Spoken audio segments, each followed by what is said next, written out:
moving them back and forth. We need to buy 30 or 40 more chairs. I can check, see where we can get them the cheapest and buy some, because we just keep moving them back and forth. Every time they have something over there, I got more and move them over there. Then we have a meeting, I move them back over here. And, Why don't you check it out and bring it to the next meeting? okay. Good pattern. Yeah. No cheap. Side arms on them. Yeah, don't get Heated cheap. seats. The recliner. I'll put that on the agenda. Okay. Some pillows.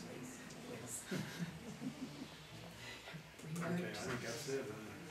Before we move to new business, Dan, under ORC 12122, I suggest that we go into executive session regarding a situation with an employee and disciplinary actions. Sheriff's report, public record reference on that is 45-0861-45. Anybody can get that. It's available for $4, payable to the Ohio State Highway Patrol, and remitted to Ohio State Highway Patrol, Central Records, First Floor, P.O. Box 18274, Columbus, Ohio 43218-2074.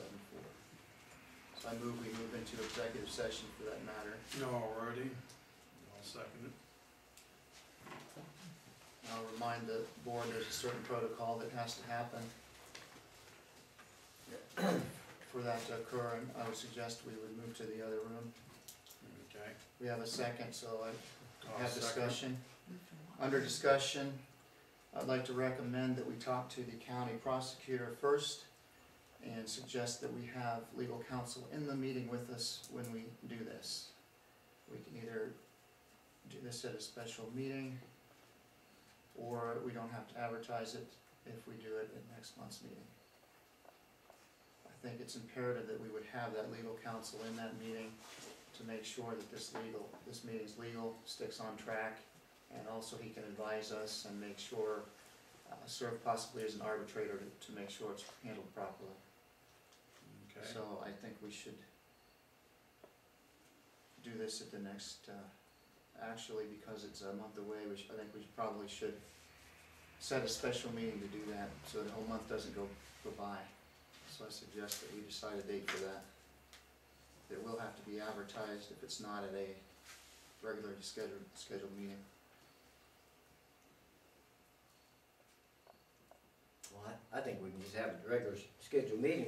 We're spending ourselves to death on advertising. Yeah. We just have Fox or Ken down to the next meeting and we'll discuss it. We'll get it out in the open. All right, if you don't mind, put that on the agenda.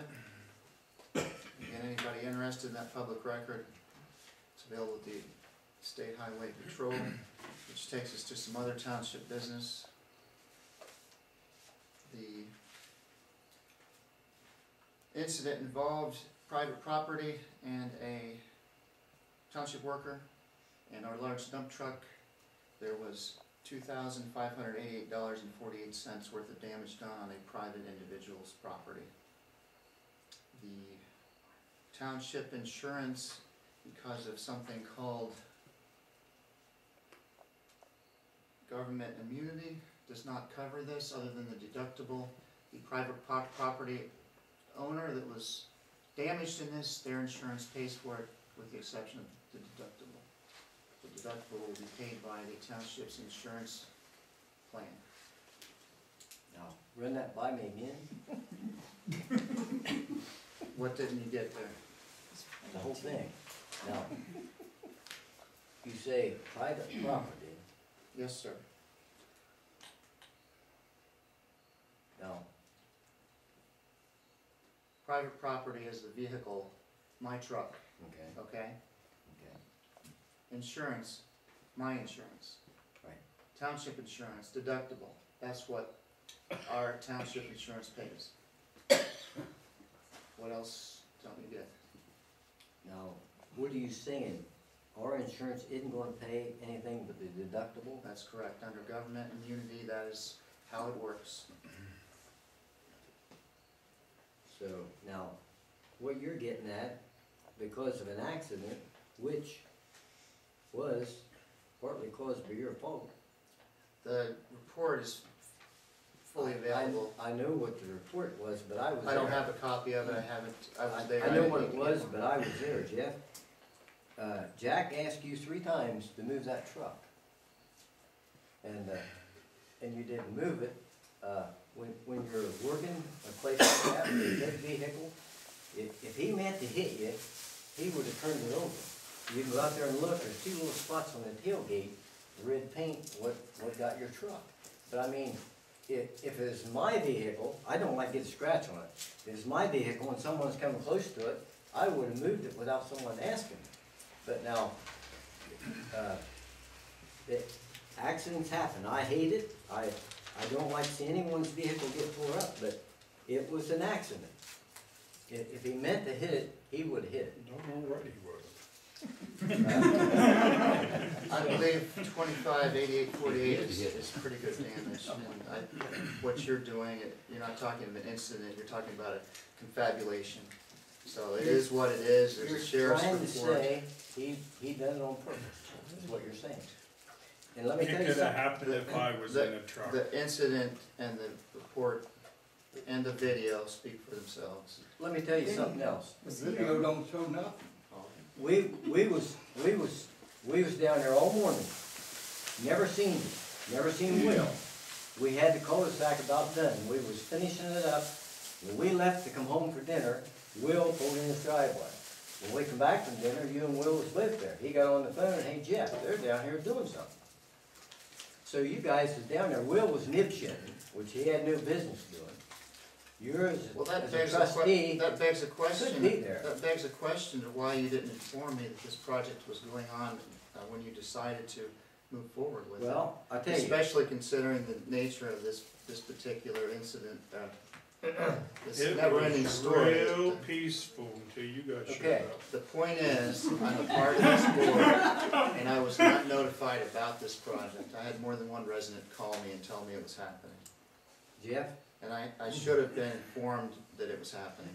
I could have driven a dump truck, I could have assisted in any way that way too, but I didn't have every right to be there to observe the project going on. you had a right to be there, but past practice, you're no-show. So why waste a telephone call? Again, it's your confabulation. No, it isn't. Sure. How many times do we call you to plow snow? You don't do streets in town. You told us that. When we had the big windstorm, you didn't know that Will got hurt till I told you Tuesday after it happened. And this has to do with the end of Coop Rider Road. Why You calling should me we- how? We don't call you because you're a no-show. We How call does you. this have to do with this topic we're discussing at the table I'm right just now? telling you. Let's move on. So I don't get an answer to why I wasn't notified that this project was gonna happen on this day at this time? We didn't want to argue with you. It's, So. you guys come down looking for trouble. That's, the first thing Will got down there, he jumped right on me. Where's the roller? Where's the engineer? Who's the engineer of this outfit? Didn't you? You did. And I got on the tractor, I said, call Dan. I got on the tractor and I didn't talk to you. And, when Dan come, then both of you jumped on him. Doesn't answer my question, Don, why I wasn't notified when this project began. Shouldn't have to, you don't call and talk to us about nothing. so- You said you was, when we had that meeting down there with the prosecutor and the engineer, you said you was gonna see that it was done and done right. We waited a month, you didn't do it, so we went and done it. You're not We answering my figured you was question, gonna- Mr. Watkins. You didn't answer any Well, questions. You've answered, you haven't answered the question I told you, whatsoever. every time we call you, you're a no-show, so why waste a telephone call? That's all right, let's move on. I answered it. Okay, So you had no intention of calling me, and you didn't want me to be there, is that correct? I'll tell you, I don't like you, and I don't work with you. So, no, I wouldn't call you. Why should I? okay. Well, there's plenty of reason. Well, maybe you think I am a so. trusty, duly elected to this That is a position. matter of opinion. I hold That's a a third matter of of this opinion. office, had every right to be there, I should have been notified. Okay, enough's enough. Let's move on. We're done.